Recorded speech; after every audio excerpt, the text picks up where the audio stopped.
تو فرمایا کہ پھر صبر کی تلقین کرنی ہے، جواب نہیں دینا ہے، لڑنا نہیں ہے، جھگڑنا نہیں ہے، بلکہ صبر کرنا ہے اور دعا کرنی ہے کہ اللہ ان کو ہدایت دے۔ تو میرے بھائیوں، یہ 4 چیزیں اللہ تعالیٰ نے اس چھوٹی سی صورت میں نقصان سے بچنے کے لیے بتائی ہے۔ افسوس کی بات ہے کہ آج ہماری قوم کی اکثریت کا یہ حال ہے کہ وہ اللہ کے اوپر ایمان کے معاملے میں اس طرز عمل کی حامل نہیں ہے جیسا ایمان اللہ تعالیٰ چاہتا ہے۔ میرے بھائیوں، اللہ کو ماننے سے کبھی کسی نے انکار نہیں کیا ہے، لیکن اللہ کو اکیلا ماننا کہ اس کا کوئی شریک نہیں ہے، یہ بنیادی اہمیت کی چیز ہے۔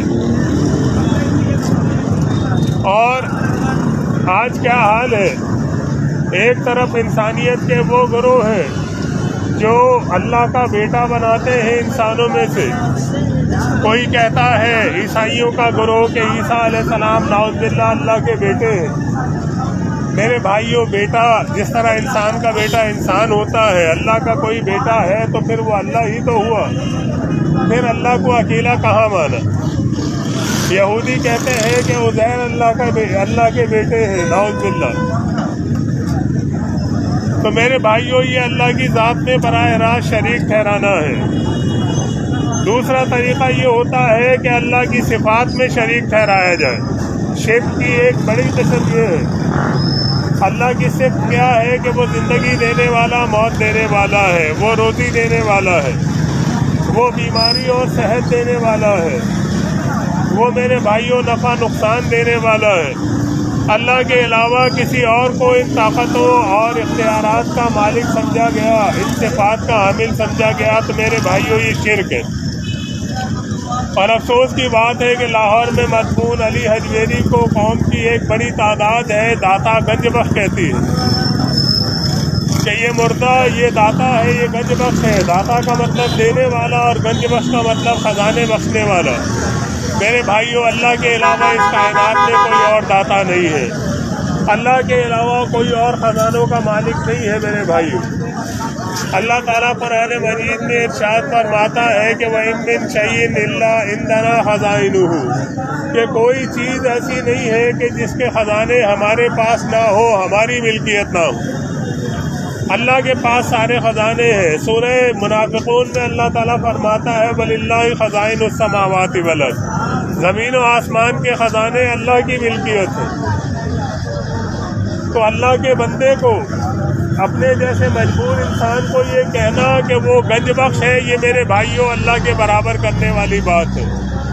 اس کو جسے اللہ نے پیدا کیا، جو اللہ کا دیا ہوا رزق کھاتا تھا، اللہ نے اس کی زندگی جتنی لکھی تھی اس سے زیادہ دنیا میں نہ رہ سکا، مر گیا، دنیا سے چلا گیا، اس کو دفنا دیا گیا، مٹی میں مل کے وہ فنا ہو گیا۔ انسانی جسم کو مٹی کھا کر برباد کر دیتی ہے، سب جانتے ہیں۔ پھر ان گلی سڑی ہڈیوں کو کہا جائے کہ یہ داتا ہے، یہ گنج بخش ہے، میرے بھائیوں یہ ظلم عظیم ہے۔ یہ بہت بڑی ناانصافی ہے کہ اللہ کے برابر اس کو قرار دیا جائے جو فانی انسان ہے۔ علی رضی اللہ عنہ کو لوگ مشکل کشا کہتے ہیں، یا علی مدد کا نعرہ لگاتے ہیں۔ اللہ تعالیٰ فرماتا ہے کہ وَلَا تَدْعُ مِن دُونِ اللَّهِ مَا لَا يَنفَعُكَ وَلَا يَضُرُّكَ۔ سورہ یونس میں اللہ تعالیٰ فرماتا ہے کہ اللہ کے علاوہ کسی کو نہ پکارو، وہ نہ تمہیں فائدہ دے سکتا ہے نہ نقصان دے سکتا ہے۔ فَإِن فَعَلْتَ فَإِنَّكَ إِذًا مِنَ الظَّالِمِينَ، اگر تم ایسا کرو گے تو ظالم ہو جاؤ گے۔ ظالم کا مطلب بے انصاف، کہ اللہ نے پیدا کیا، اللہ ہر چیز کا مالک ہے، اور مدد کی ضرورت پیش آئے تو اللہ کے بندوں کو پکارو۔ کتنی بڑی ناانصافی ہے میرے بھائی۔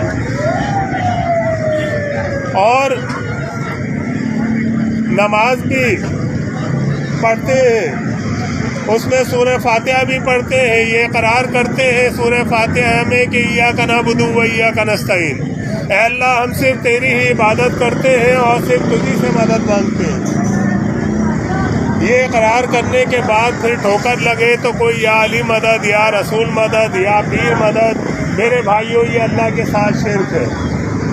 اللہ تعالیٰ فرماتا ہے کہ دیکھو میرا ہمسر کسی کو نہ بناؤ، فَلَا تَجْعَلُوا لِلَّهِ أَنْدَادًا وَأَنْتُمْ تَعْلَمُونَ، اللہ کے برابر کسی کو نہ کرو جبکہ تم جانتے ہو کہ اللہ کے جیسا کوئی نہیں ہے، سب مخلوق ہے۔ ایک اللہ خالق ہے اور سب اس کے پیدا کیے پیدا ہوئے ہیں، انسان ہو، جانور ہو، چرند ہو، پرند ہو، یہ پہاڑ ہو، یہ درخت ہو، یہ دریا ہے، یہ سمندر ہے، چاند ستارے، جو کچھ بھی ہے سب اللہ کے بنائے سے بنے۔ نبی ولی اللہ کے راستے کے اوپر چلنے والے، اللہ کے دین کی دعوت دینے والے ہوا کرتے تھے میرے بھائیوں۔ ان کی طرح سے ہم نے اللہ کی عبادت کرنی ہے، اللہ کی رضا حاصل کرنے کی کوشش کرنی ہے۔ ان کو مشکل کشا، حاجت روا سمجھنا، یہ میرے بھائیوں ان سے محبت نہیں ہے بلکہ ان سے دشمنی ہے، کیونکہ وہ خود اللہ سے مانگتے تھے اور سب کو یہی کہتے تھے کہ اللہ سے مانگو، اللہ تعالیٰ ہر چیز کا مالک ہے۔ میرے بھائیوں، اللہ نے جو ہمیں نعمتیں دی ہیں اللہ کے نام پہ، اللہ کی رضا کے لیے خرچ کرنی چاہیے، صرف کرنی چاہیے۔ اللہ کے غریب بندوں کو ہم کھلائیں پلائیں تاکہ اللہ ہم سے راضی ہو۔ کسی مصیبت زدہ کے کام آئے کہ اللہ تعالیٰ ہم سے راضی ہو جائے۔ اللہ نے رزق دیا ہے، اللہ کے نام کی نظر و نیاز کرنی چاہیے۔ لیکن میرے بھائیوں، کتنے ہی لوگ ہیں جو اللہ کے بندوں کی نام کی نظر و نیاز کرتے ہیں۔ یہ اللہ کا حق ہے جو اللہ کے بندوں کو دیتے ہیں۔ کوئی عبد القادر جیلانی کے نام کی 11ویں کرتا ہے، کوئی نبی صلی اللہ علیہ وسلم کے نام کی 12ویں کی دیگیں پکاتا ہے، کوئی جعفر صادق کے نام کے کونڈے بھرتا ہے، اور کوئی حلیم اور شربت بناتا ہے محرم میں اور کہتا ہے کہ یہ حسین کے نام کا شربت ہے اور یہ علی کے نام کا حلیم ہے۔ میرے بھائیوں، اللہ کی کتاب اس سلسلے میں واضح رہنمائی کرتی ہے۔ سورہ بقرہ آیت نمبر 173 میں، سورہ مائدہ میں، سورہ انعام میں، سورہ نحل میں، 4 جگہ پہ اللہ تعالیٰ نے 4 چیزوں کو حرام قرار دیا۔ سورہ بقرہ میں اللہ تعالیٰ فرماتا ہے انما حرم علیکم المیتۃ، تمہارے اوپر حرام کر دیا ہے میں نے مردار، والدم، اور خون حرام کیا ہے، ولحم الخنزیر، سور کا گوشت حرام کیا ہے، نہ کھاؤ۔ ان چیزوں کو لوگ مانتے ہیں کہ ہاں جی یہ حرام ہے، نہیں کھانی چاہیے بلا شبہ، لیکن چوتھی چیز فرمایا وما اہل بہ لغیر اللہ، ہر وہ چیز جو اللہ کے علاوہ کسی اور سے منسوب کر دی جائے، اللہ نے کہا یہ بھی حرام ہے، کیونکہ دیا میں نے تمہیں ہے، میں نے تمہیں یہ نعمتیں دی ہیں، زمین سے اناج میں نے اگایا ہے، میں نے یہ جانور پیدا کیے ہیں جن کا تم گوشت کاٹ کر اس میں ڈال رہے ہو، اور پھر کہتے ہو کہ یہ فلاں بابا کے نام کا ہے، فلاں پیر کے نام کا ہے۔ اللہ کہتا ہے کہ غیر اللہ سے منسوب نظر و نیاز یہ حرام ہے، اس لیے کہ اللہ سے وفاداری کا تقاضا یہ ہے کہ ہم رکوع و سجدہ بھی اللہ کو کریں، مدد کے لیے پکاریں بھی اللہ کو، اور نظر و نیاز بھی اللہ کی کریں۔ اللہ تعالیٰ ہی کی ہر قسم کی عبادت ہونی چاہیے، تو پھر اللہ تعالیٰ ہم سے راضی ہوگا۔ میرے بھائیوں، آج صورتحال کیا ہے کہ چاہے کشمیر ہو، فلسطین ہو، چاہے جو ہے شام ہو، یا اور دنیا کے دوسرے خطے ہوں، کلمہ پڑھنے والے کو دوسری قومیں میرے بھائیوں مارتی ہے، یہودی مارتا ہے، عیسائی مارتا ہے، گائے کا پجاری ہندو مارتا ہے۔ اللہ نے وعدہ کیا تھا انتم الاعلون ان کنتم مومنین، اگر تم مومن ہو تو کامیابی تمہیں ملے گی، تمہیں اللہ غالب کرے گا۔ تو میرے بھائیوں، ایمان اگر وہ ہوتا جس سے اللہ تعالیٰ نے مدد کا وعدہ کیا ہے، تو آج کوئی کسی مسلمان کی طرف ٹیڑھی نظر کر کے نہ دیکھ سکتا۔ ایمان میں شرک کی ملاوٹ ہے، تو اس وجہ سے اللہ تعالیٰ کی مدد میرے بھائیوں روٹ گئی ہے۔ اللہ کی مدد کو متوجہ کرنے اور اللہ کی رحمت کو منانے کا ایک ہی راستہ ہے۔ فرمایا کہ فَلْيَعْمَلْ عَمَلًا صَالِحًا، سورہ کہف کی آخری آیت میں، کہ نیک اعمال کرو، وَلَا يُشْرِكْ بِعِبَادَتِ رَبِّهِ أَحَدًا، اپنے رب کی عبادت میں کسی کو شریک نہ کر۔